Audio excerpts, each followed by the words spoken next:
Inikbalik ka na ko. Ana pa ba ka ko'y makapalagang pagtuo?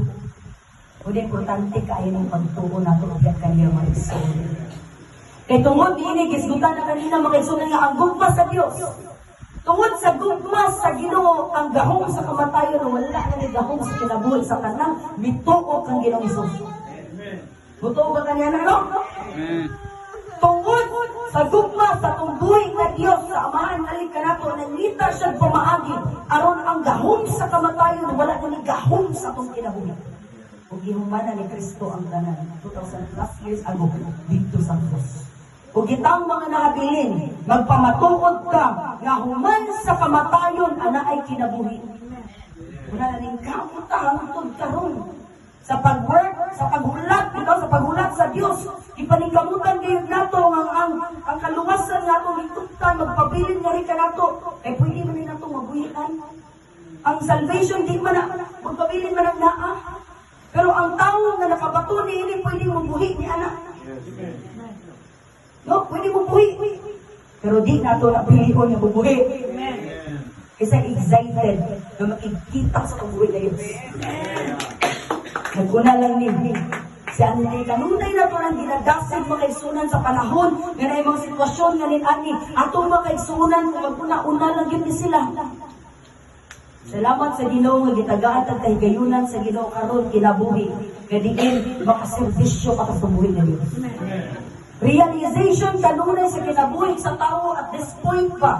Nga naminaw na usay kondisyon niya nga kung wala pa man kanina buhat niya ang the best para sa Dios. Muni ang panahon nga mabuhat niya ang pinaka the best na service niya sa Dios. Itas point. Ngunit tawag kanunay sa Ginoo na itong makaigsunan nga mahimutang susama ni Kristo Jesus. Nga wala sa ilahing tinguha kundi ang pagtuman sa kabubutong sa amahan. Isip mga nahimutang nga nagsunod kang Kristo, mausab ang atong tinguha. Lumaingon ka ba? Your will be done, Lord. Ngani atong buhay nga Diyos, nanghangyo siya. Nasayod siya, nagpakita ang Ginoo dakan sa iya. Because our Lord Jesus Christ, niya, nag-carry siya sa deep discernment na bisan ang past, future, present, makita na niya. O gipadayag sa Diyos sa iya mga isunod, ilang sa krus. Nakita na niya ang daan. Muna sa sitwasyon na ito sa pagpangalagad sa Ginoo, ana ay mga padayagan sa Diyos. Yang ang tao, ipalingan niya.